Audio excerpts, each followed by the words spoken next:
A press conference was held for the new defense update to Canada, but one thing that snuck in under the radar that a lot of people didn't pick up on is that Justin Trudeau could be aiming to attack Canadian citizens on Canadian soil. Let's get into it.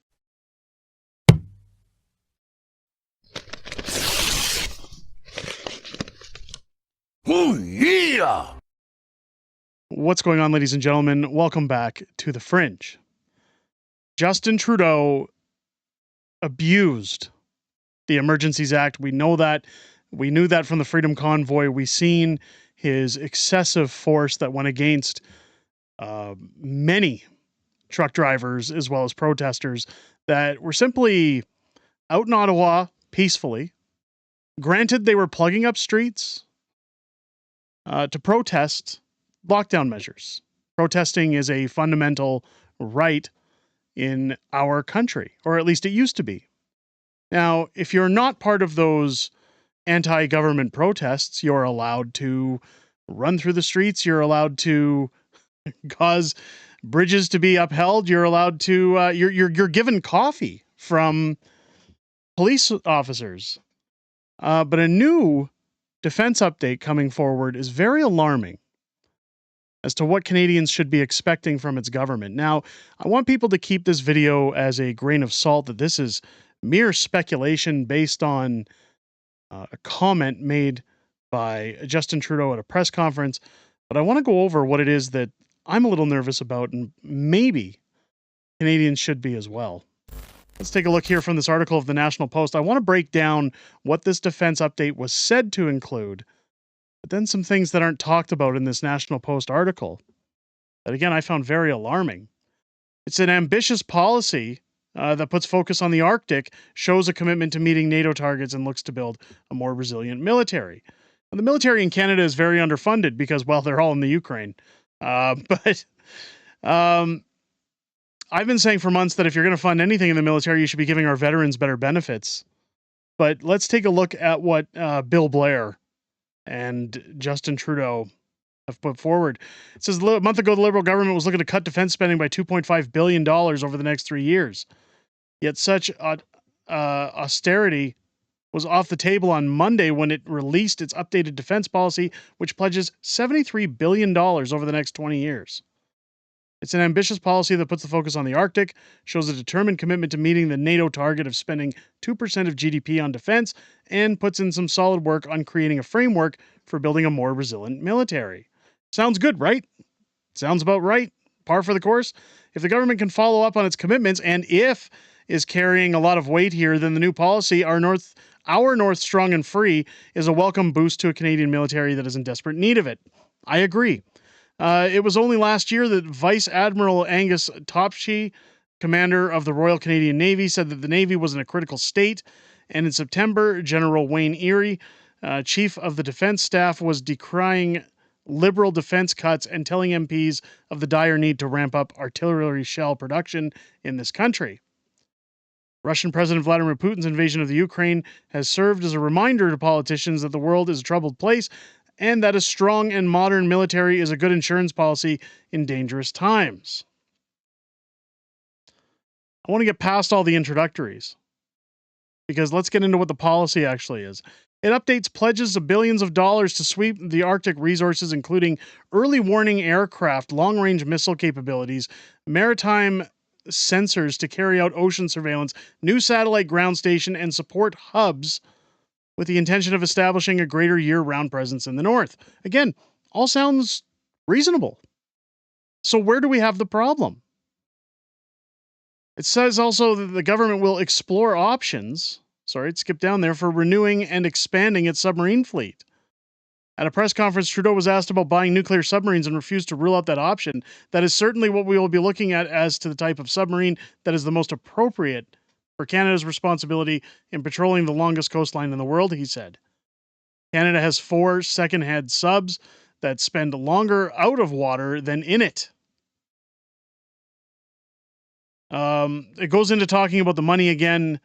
But the reason we're spending $10 billion is to keep aging ships running, because Canada's procurement system is a joke that is overly bureaucratic, moves at a glacial speed, and is always over budget. Again, these are all just politics when it comes to defense spending. The pledge to spend $8 billion over the next 5 years will significantly move Canada closer to meeting NATO targets in defense spending. Documents leaked last year that the Pentagon said the Prime Minister Justin Trudeau had privately declared that Canada would never meet the NATO target. The Prime Minister's seeming change of heart comes as the United States, our ally in the Arctic, has been putting pressure on them to meet their goal. So it goes on to say that it's a bold statement with ambitious commitments, and Trudeau must now walk the walk and put the plan in action. Again, all sounds pretty basic. So you guys are probably saying, Derek, why are we here? Why are we listening to this article? Why are we looking at everything that's come out? Well, we're going to get into this video with Ezra Levant on the Canadian protesters because Donald Best showing out here, breaking, Canadian PM Justin Trudeau and Defense Minister Bill Blair prepare to use the Canadian military against Canadian citizens in Canada. This is the same government that wanted to send tanks in against the Freedom Convoy protesters back in February 2022. Are you awake yet? Here is the problem with the question that is asked. Now, notice that Trudeau will skate away from the answer. He doesn't want to give an answer. He doesn't want to give any kind of valid explanation as to what is going on or why that it's this certain line is just sitting in the middle of a page that most people have missed. But it sure is telling of what we could expect coming down the road. To project future threats. One of the things I noticed in the document, and then there was no follow-up on, so I'm hoping to find out what it's about, was the Canadian Armed Forces helping domestic law enforcement in Canada. What does that involve? Happy to turn to Minister Blair for that. Bill. He's an expert in both. I've done a bit of both. First of all, in the National Defence Act, one of the responsibilities of the Canadian Armed Forces, in addition to all of the extraordinary work and challenges that we place before them, is to be there when required to assist what we call civil authority. And so that legislation, we need to have that capacity. To project future. So again, to protect future threats, and they said that there was a question in regards to it with no follow-up. Of course there was no follow-up, because it's being snuck in by the sound of it. Amidst all of this, hey, we're meeting NATO projections, we're investing in newer technology and better things for our military, we're going to bulk things up. But they said that part of it, too, is at home to assist with, essentially, police matters. To mobilize the military. We all seen what happened the last time Justin Trudeau mobilized the military in Canada, right? It's scary. And people say, well, you're crazy to think that he would get away with that or that would happen.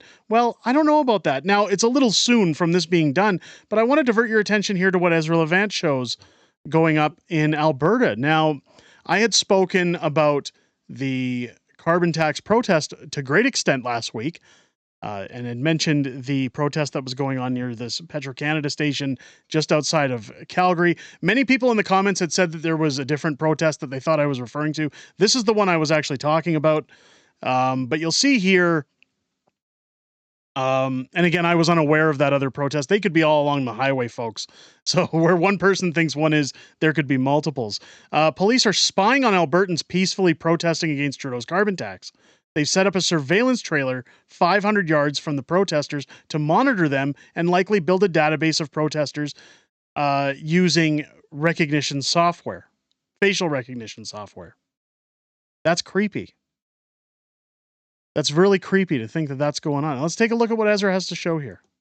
Look at how gorgeous this is out here. That's the view from Calgary looking west of the mountains. You can see the anti-carbon tax protesters, and about 500 meters this way, parked at the edge of the Petro-Canada, is a spy vehicle left here by police. I'm not sure if these are solar panels with some sort of other sensor, but you can hear the diesel engine going, so I don't know if it's solar. But up there, you can see the spy cameras. Do you see those? They're aimed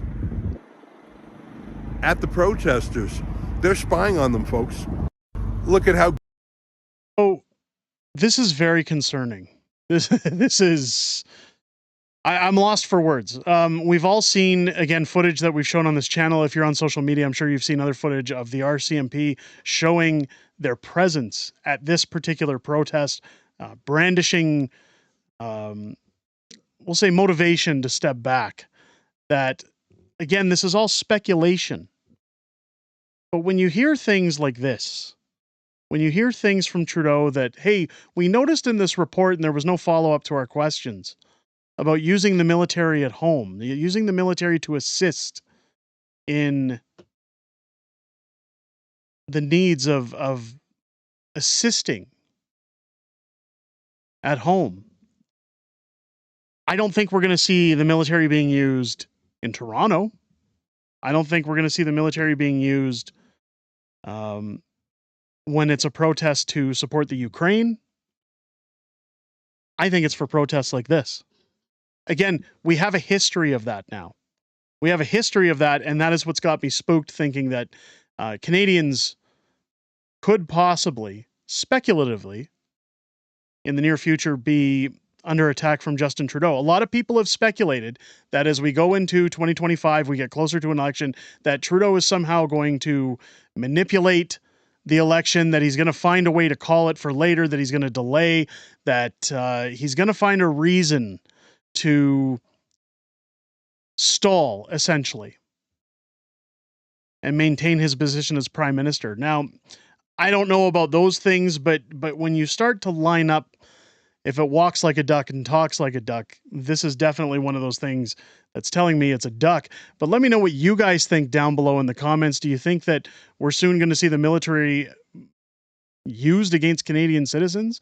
Is this just the start of the end for Canada to feel safe and secure from their government? Or is this the beginning of the end of our freedoms? Let me know your thoughts down below. If it's your first time here, I hope that this video has earned your subscription. If you're watching this video and you enjoyed the content, I urge you, please leave a thumbs up, leave a comment in the video. It tells people that this is worth watching. I've noticed that anytime I'm posting a video about Justin Trudeau lately, YouTube has completely moved it down the list. They've censored it to all avenues. It's very hard to get content out about the Prime Minister these days.